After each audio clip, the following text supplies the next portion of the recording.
What's happening, everybody?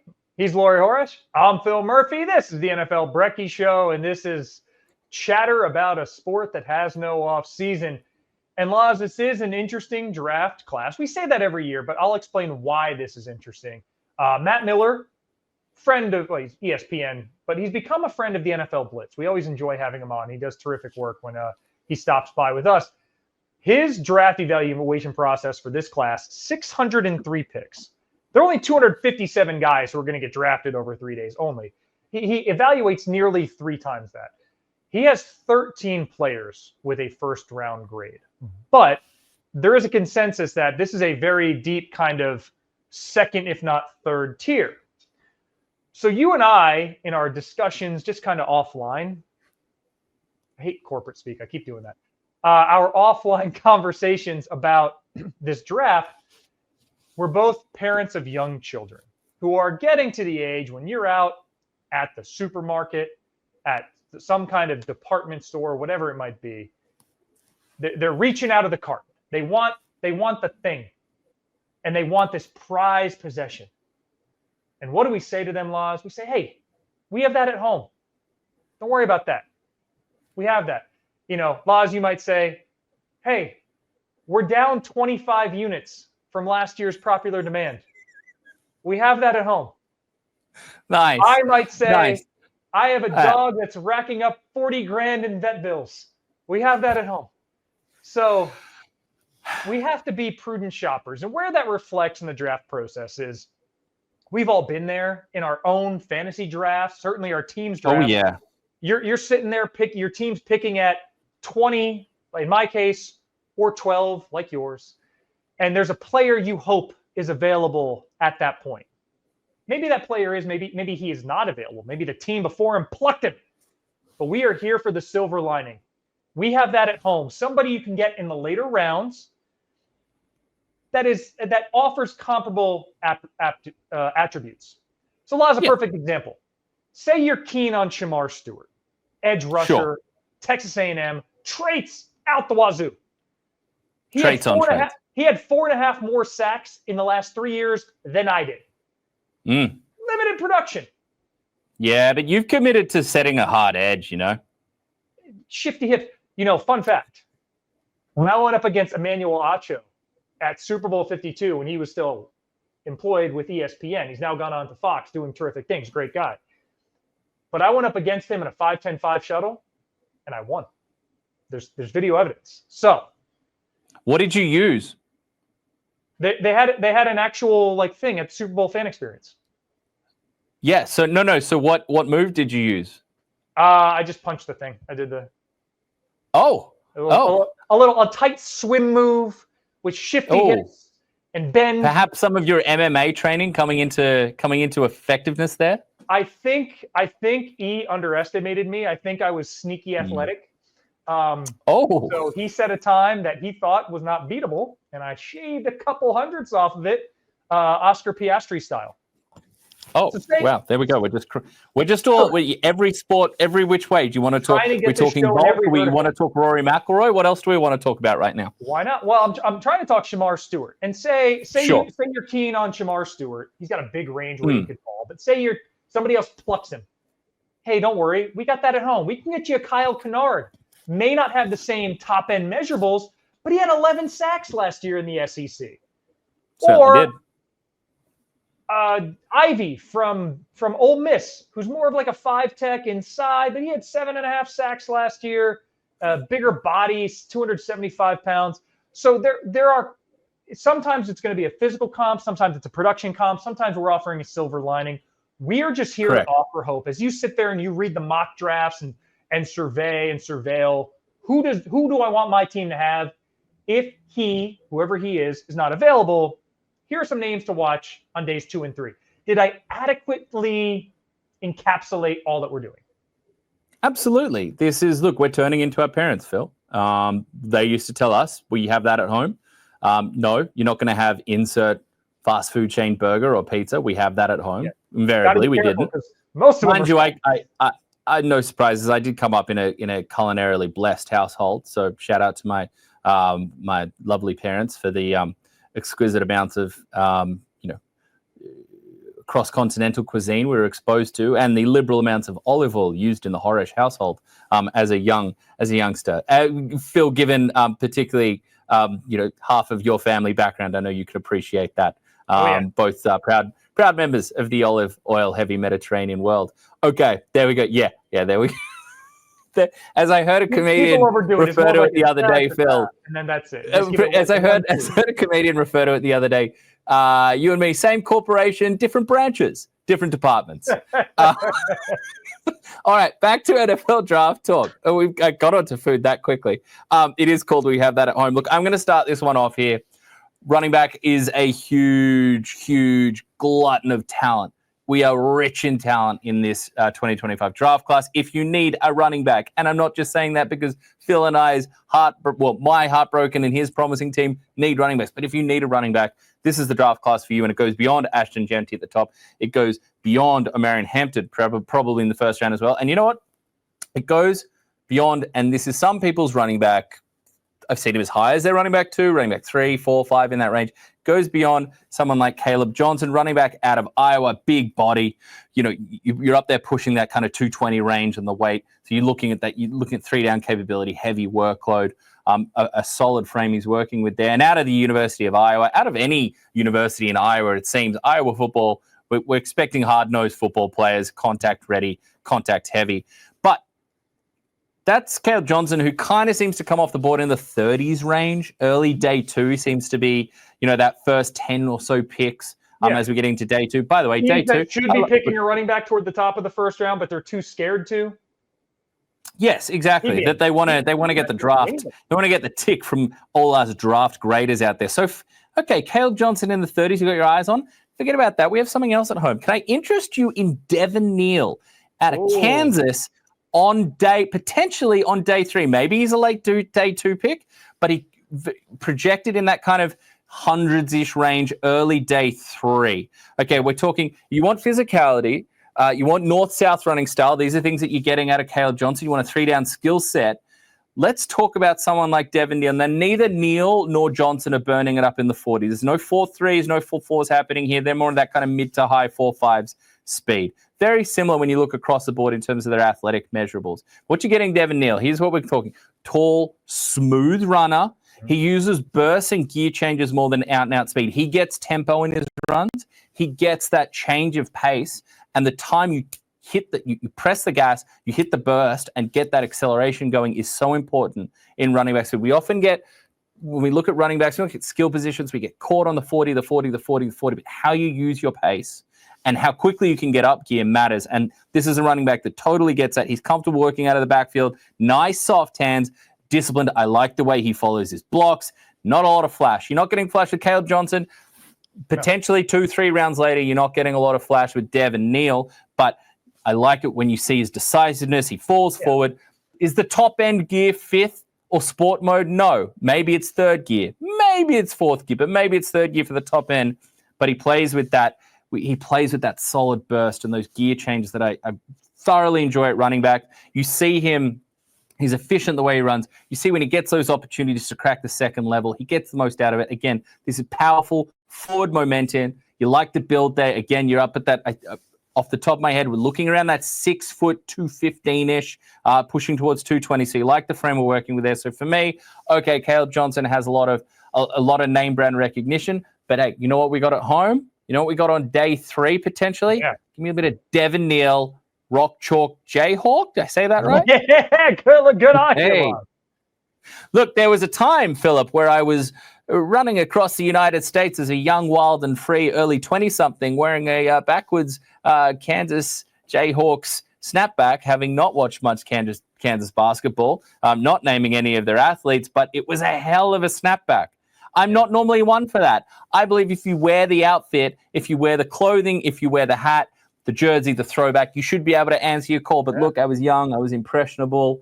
We all do silly things in our early 20s. We talk about that a bit with draft prospects. For me, one of mine was rocking up and down the East Coast in a University of Kansas snapback that I had absolutely no right wearing. One, probably shouldn't be wearing it backwards either. Yeah, it's weird. University of Kansas, but they are KU. It seems like they don't really know the syntax there. But it's one of it's hard, man. I will say, KU is a team I watch disproportionately. My brother-in-law, with whom I'm very close, he played there. He was on the Orange Bowl team that beat Virginia Tech 2007. But it's not my flex. I didn't.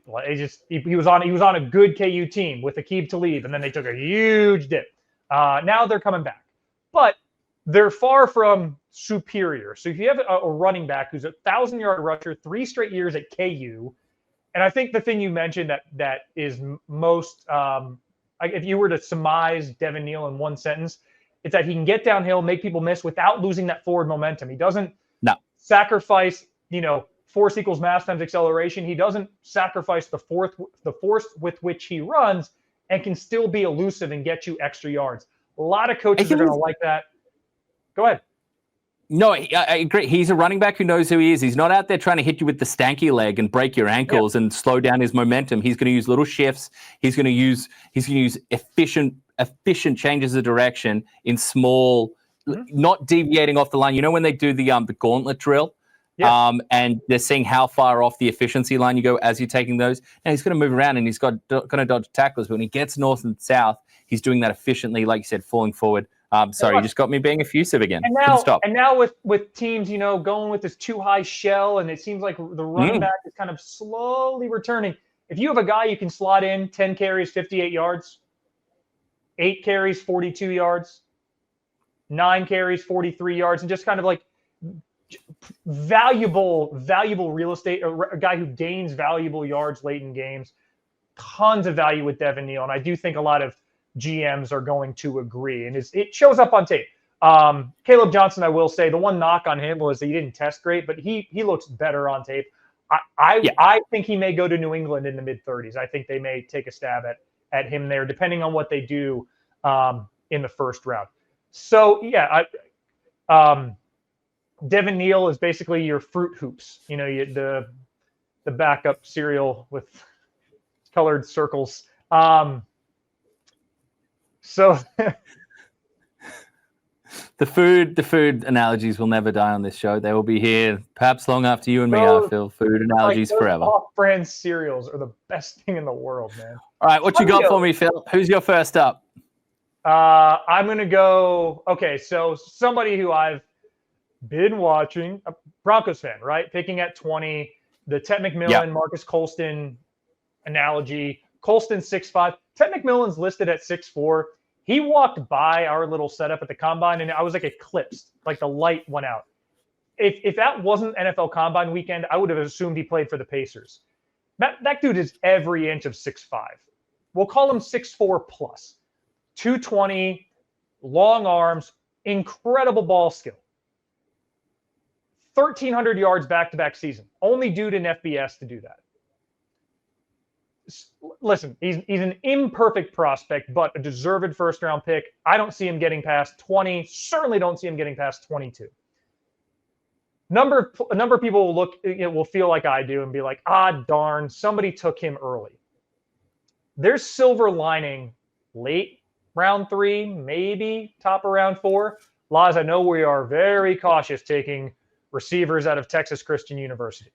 There has been a deception or two coming from the Frogs from Fort Worth, the Fighting Frogs. But Savion Williams, to me, measurables are almost exactly the same to McMillan. In fact, he's probably a bigger target. Both of these guys need route running refinement. Williams, I will say his ball skills are inconsistent. McMillan's are outstanding. Williams, it's inconsistent, but he's big, strong, raw. He can contribute on special teams. So whilst it may not be, your Frosted Flakes, I don't even know what the off-brand Frosted Flakes are, but Savion Williams is somebody who you can get late day 2, early day 3, that serves a lot of the similar purposes with, I think, a good amount of upside just given his frame.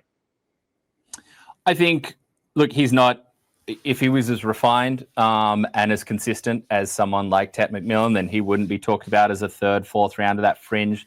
We've been talking about the fringe day 2, day 3 pick, but you said you felt like, to be honest, he might be a bigger target whilst he's about half a foot shorter. It's kind of, it's funny how the height measurements tend to change from first the absolutely wildly exaggerated ones we see on the college websites where it's like, he's 6'4", he's 6'1".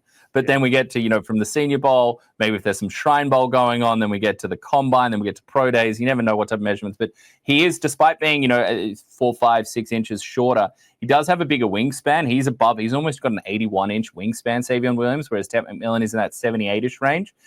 He's a little bit faster. He runs the 40 that Ted McMillan's camp wanted the number to be. We got those reports like, Ted ran at his pro day was like a high 4.4s guy, and then it came as like private workout in his backyard. He ran 4.49. Yeah, it's more like it's more like 4.52, 4.55, kind of 4.56 range. Whereas Savion Williams is in that high 4.4s, clocked in at the 4.48. He's got the slightly bigger hand, both that big saucepan hands at that 10-inch hands, but for a shade more, a quarter of an inch more for Savion Williams on the hand size there. So he's a little bit older. He's kind of 23 and a half, whereas Ted McMillan is a little younger. So you do get that. It's a slightly more aged prospect, but a fifth-year senior. But Savion Williams has some highlight reel stuff out there. He's got a lot of fans who he has circled as their day two guy that they hope lands. So it would make a lot of sense, especially for teams that might be looking at Tet earlier on. You're looking for that big body style receiver as we get on. I'm more interested in someone like a Savion Williams a little later. I'm not the biggest Jaden Higgins guy.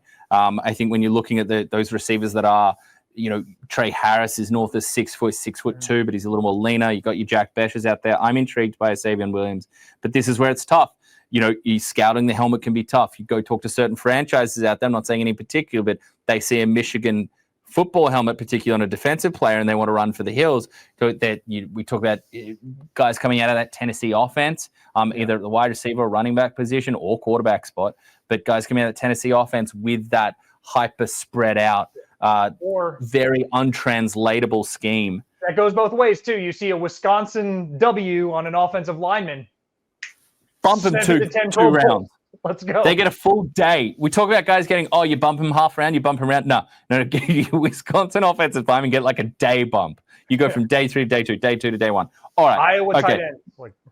Iowa tight ends is another one. Okay, my next one here. Okay, let's talk about Michael Williams, edge rusher. He is incredibly athletic, right? He gets the traits. We've been talking about some traitsy prospects here. He gets the traits tag. He has the measurables, the body thickness, the length that you like to see in your edge rushing prospects. This is out of Georgia, by the way. Georgia will put that many defensive players in. I don't blame you if you've lost track, but Michael Williams, the latest one, he's kind of got that first round grade. He comes off the board anywhere in the teens to the 20s, depends. I think he was higher earlier. Maybe there's a little fading going on. Top 5. Sorry? Preseason, he was top 5 on some big boards. Yes, and he has... 6'5", almost 270 pounds. And you're talking about wingspan when you're out there at beyond 82 inches in the wingspan side of things. But Michael Williams is more run first now, quote, developing pass rush plan. That's what we like to say, or underdeveloped pass rush plan. Yeah. He's run first with pass rush upside. Yeah. But he's getting talked about in that kind of mid-first round tier. And for me, I'm going to look at a name that perhaps was more round 2, round 3, maybe rising. Maybe he's fading out of the we have that at home. And maybe this isn't as much it was we have that at home. Maybe this is, no, we're not going to the bougie grocery, but we can get that at your standard. I don't want to throw any brands out there. I know we can get that at your standard grocery. We can get that at the supermarket for 60% of the cost. And that's where I'm going with Oluwafemi Oladejo out of UCLA. There's been some fascinating edge rush and defensive line prospects coming out of UCLA over the years. But if we're talking young, tick, violent run defender, tick, pass rush upside, but perhaps you want to see some development on the skill set, tick. The impressive wingspan, it's there.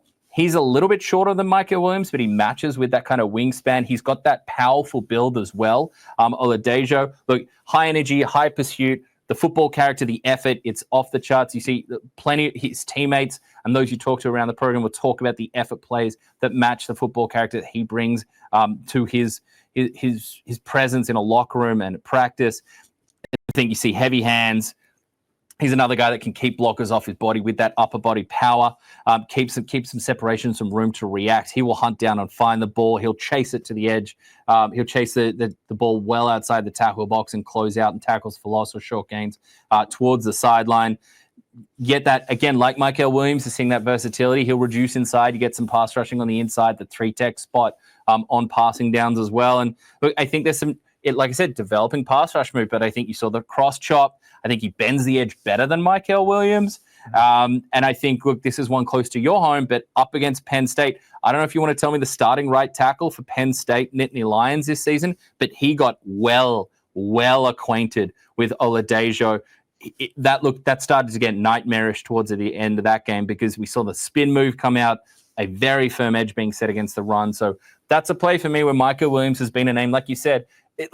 The narrative matters, especially on our fan side, but pedigree matters and how they recruited matters. It all does flow on. Scouts remember this stuff and coaches remember this stuff. And sometimes you'll have these conversations in war rooms. You hear of it happening where it's like, yeah, I mean, he was a 5-star recruit or he was a big name recruit and he comes from this high school. He comes from this pedigree. We know we can get more out of him. It does matter.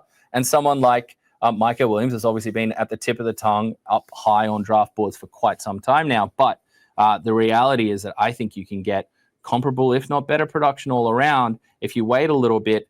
Does he slide into late day one? We were talking about that just before. You're hearing a little buzz about that, but I think this is a guy that's projected on day 2. I think he gets better returns. I like him.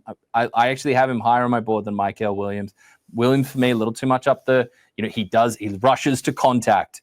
This is a guy that does not look to dip the edge, does not look to bend and rush off, half bodies or anything like that. He's going straight up the middle of his man a little too often, a little too much right up the center of the blocker. For me, I'm going to UCLA again. I'm going to the edge again. I've fallen in love with some prospects out of that school before, but this is a guy that stood out to me. It's not surprising to me that he's rising, the athletic traits, the football character, what we see against the run. And I did like some of the flashes of those pass rush moves. That one of the spin moves I saw from him was quite frankly devilish. And that's something that I think that given it's always tough saying, oh, we can get more out of him or, oh, we can develop this, we can tap into his upside. But when it does match up with the reports you get about the high energy and what you see on tape, the high energy, the high effort, constant engine revving at a high motor and overcommitting to make sure we're getting some sort of play out of it down for his team. It's a combination equation I like when it comes to Oladejo out of UCLA. Laz, Oladejo is terrific, and there's a reason why. If you and I are having, by the way, tune in for the final closing stages of the first round, and after the round, 10 or so picks, live reaction to the draft, including some of those closing picks, and then we'll look ahead to day 2. I think if we can time it right, just to come on we'll come on air, we'll go live just as the Denver Broncos hit the clock. That would be ideal. And that would be a longer show because they're picking 20th. But we'll probably be on certainly when the Eagles are slated to pick at 32. Trades are always possible, especially if somebody's trying to get back in the first round to get a quarterback and own that 5th-year option, Cleveland. Or the Ravens. I think either of those teams could take Oladejo in the first round. He is storming up the draft board, which is incredible because remember, he shifted from linebacker to edge rusher this season, and that created 2 guys for UCLA that essentially now have early day 2 grades with Carson Schwarzenegger, the off-ball linebacker from UCLA, one of the top ones in the class. Your Michael Williams, we have that at home is apt. The shifting from Rice Krispies to Crispy Rice, maybe a Jack Sawyer from Ohio State, very similar build, 6'4.5", 260. Certainly not the same level of measurable athlete, but the production Sawyer had at Ohio State. And production in high leverage situations. He wasn't getting 3 of his 9 sacks against Central Michigan in early September at the Horseshoe. Consequential plays in significant Big Ten games, a team captain, somebody who has a day 2 grade. Again, not going to test off the charts, but came up from Pickerington, Ohio, like a great pedigree, great background. So if you need an edge rusher, you miss on Michael Williams, give me the Crispy Rice that is Jack Sawyer. Well, as for me, I'll stay on defense. And I love Jahdae Barron. This is not a Jahdae Barron critique. He's going to be, from day one, an effective nickel corner, reads quarterback's eyes well, uses leverage. He's got great hips. 4.39 in the 40. It seems like everybody at Texas, they just run the 40 at 0.05 hundredths to a tenth faster than everybody else. He's feisty. He's long. He takes good angles. Jahdae Barron's great. A lot of teams are going to be salty when he comes off the board. Like, we would have loved to have him. Absolutely. No worries. They're out of Lucky Charms. We got Marshmallow Magic at home. You're good. Measuring 5'11", 194 pounds, exactly the same measurables as Jahdae Barron. 9/100 slower in the 40, but he does have a track background, is Quincy Riley out of Louisville. And he's longer arms. Doesn't quite use them at the point of attack quite as well as Barron. Sometimes gets a little overzealous with reading the QB. Things that can be coached out of him. But I think teams are seeing enough of him on tape. You and I were talking before we came on. Teams are using top 30 visits on this guy, which is not terribly common for somebody with a day 3 grade. That leads me to believe that teams are confident that they can insert him very early as a CB3. So if you're a cornerback needy team, or your team is cornerback needy, and you don't get Jahdae Barron, don't worry. Marshmallow Magic at the crib, Quincy Riley is a good tip.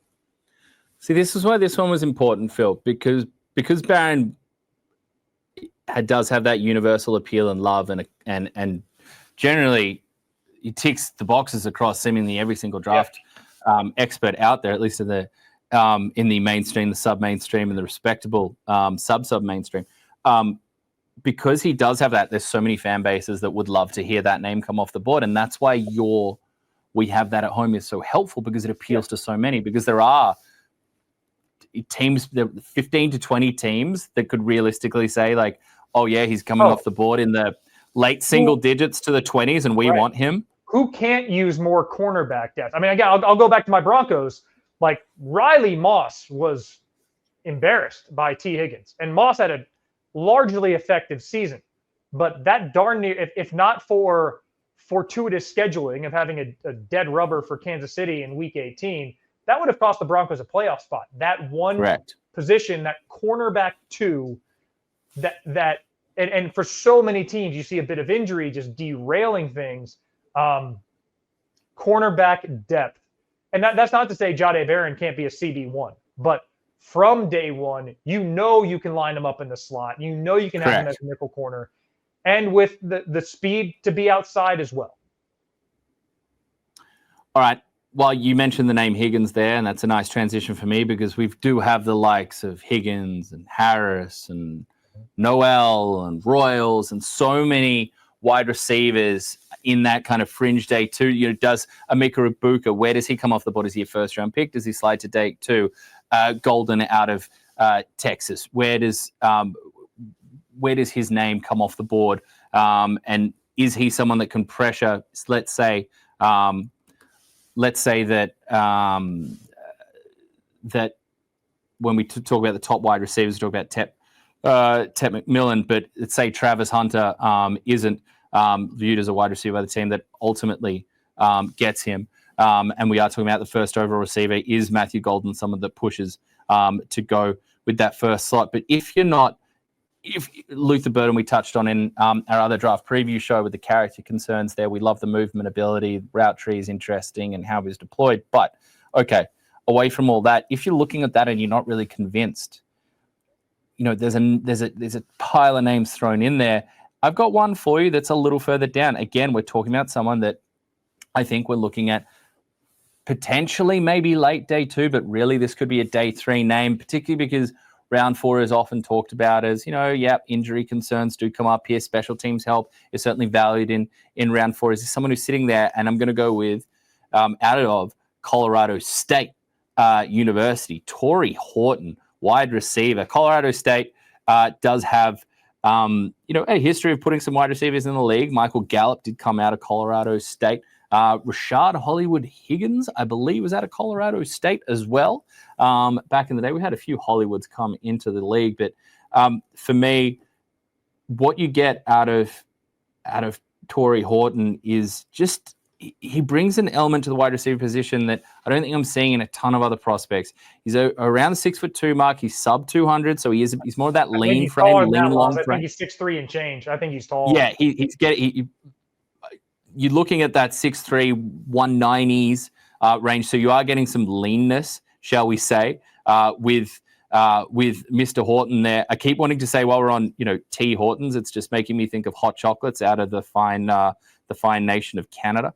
But when we're looking at what he brings, like a slinky elusiveness, there's a smoothness to the way he operates. He's coming off a knee injury that robbed him of most of the 2024 campaign, which is probably why you're getting a discount and he could be available there on day 3. And yet he's already back running. He already posted a 4.41 40. I don't think this is a blazing fast or wide receiver class. I think we've seen a lot of these bigger body guys that are in that 4.5-ish range. Some guys in the low 4.4s. I'm sorry, high 4.4s. But he's a guy that already is pushing 4.41. I think watching the tape, I think he's more of a guy that runs in the 4.3s.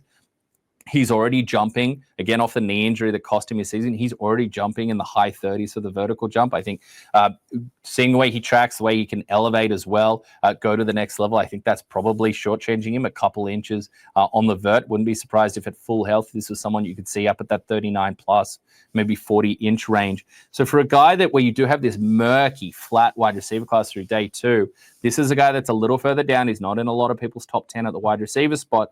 But for me, I think he's elusive after the catch. He's got some nice stop-start ability to make you miss. He's got the deep speed. I like the way he tracks. And he's a little, look, there's a reason he's not further up the board. He's a little inconsistent. I think he flashes in tight windows. I think he flashes really nicely along the sideline. There's some inconsistency with his production or completing the process in all of those. I think you saw him on a ton of shallow crosses and wide receiver screens, get the ball in his hand and let him create, let him, get past the chains, let him see with that elusiveness, what can he create after the catch once we've got the ball in his hands. Again, that short stop-start really does stand out when there's a couple of bulldozer-like wide receivers that are a little more rumbly after the catch that are ranked higher on most people draft board, but with his ability to find soft spots in zone, his tracking ability, his speed, and his elusive athleticism, there's a lot to go there, and he gives you special teams value as well with some of his returning production. Yes, you're dealing with a knee injury that took the last part of his last campaign in college away, but the fact that he's already back and putting up impressive athletic numbers is a very good sign of what's to come, yes, in 2025. But again, for a guy that you're picking quite potentially outside of the top 100 for 2026 and beyond as well. And Laz, every draft, there are certain player and team combos on day 2 and 3 when every other franchise just an involuntary expletive like, oh, they got him. Like, it's just, and it seems like the Patriots during their heyday would just get that guy every year. Like, of course he fell to them. Now the Eagles kind of have that reputation. It's just, man, they draft so well and it seems like they get lucky. There are a couple teams out there. If they get Horton, Kansas City's on that list. Yeah, I would think Chicago with Ben Johnson's also on that list. Chicago could certainly draft wide receiver depth. It's just going to be like, man, that dude is going to be a problem in that jersey. And I think that's exactly what you're going to get with Horton. If used appropriately, I don't think he's going to be a wide receiver 2 at any point, but somebody who can be that third option to open things up and just be a threat on offense is what you're looking for when you're drafting on day 3. I'm going to a day 3 with mine as well. Armand Membu could go, I guess, as high as 4. If we have the Cam Ward, Hunter, Abdul Carter trio up top, and the Patriots can't trade out of 4, they could go Will Campbell, tackle out of LSU. They could go Armand Membu, the tackle who has just stormed up draft boards through the process. We talked to Louis Riddick, and he's like, listen, 90% of the eval is college tape. And then about 5% is your senior bowls and et cetera. 5% is the combine. Membu has maximized that latter 10%. That's not to say his tape was awful. He showed good coordination with his feet, obviously a terrific build. Maybe improve his anchor a little bit, especially for his weight. But, man, he has dazzled in the postseason pre-draft process. Guy who started at right tackle predominantly, 36 starts, I want to say, in his career at Mizzou at right tackle. If you're drafting 4th overall, 5th, however high he goes, I think the only situation he gets to 10 even, Ryan Poles would do backflips if this dude were available at 10 for the Bears. But maybe if some team trades up aggressively and we see like a Jackson Dart go 9 overall type deal where 3 quarterbacks go in the top 10, maybe Membu's at 10. He's going between 4 and 10. You're probably wanting to make him a left tackle. 6'4", 332, 33.5-inch arms. Like, measurables are great. They're there. Maybe lacks the ideal size. They'd love it if you were closer to 6'5", 6'6", but a terrific tackle prospect, 1 or 2 in the class, almost on everybody's board. So you can't get your Cinnamon Toast Crunch. Can I interest you in crispy cinnamon squares? On day 3, a guy who started 44 games at left tackle, a guy who stands 6'7", a guy who has 34.5-inch arms, a guy who also has good feet and coordination, could use a couple extra trips to the buffet queue, only 314 pounds, but of all that, you can't get longer arms unless you're Will Campbell at your pro day. You can't grow 3 inches. You can get an extra 6 to 8 kilos with a decent strength and conditioning coach. Carson Vincent out of Alabama A&M.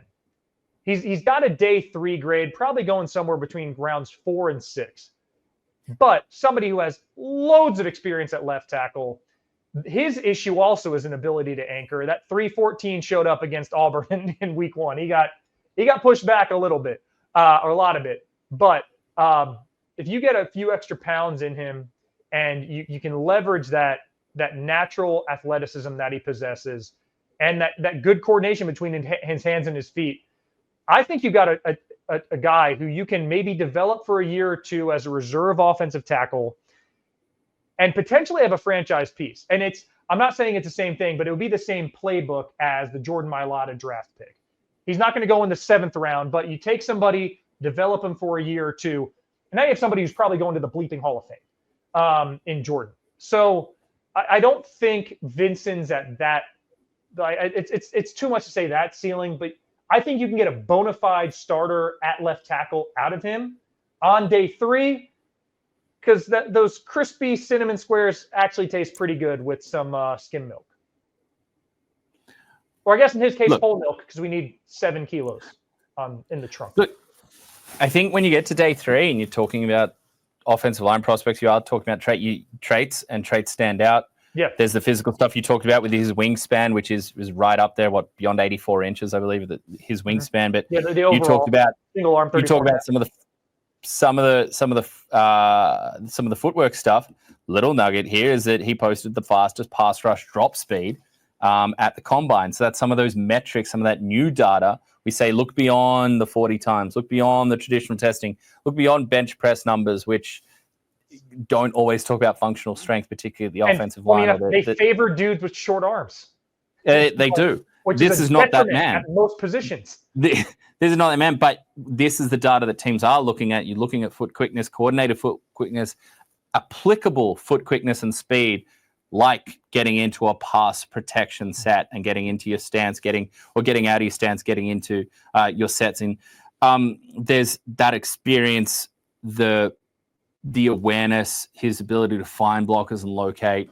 These are really nice traits to be able to develop on someone that, like you said, you might want to put a little more heft down low, help out that anchor, as you mentioned, 6'5", 314.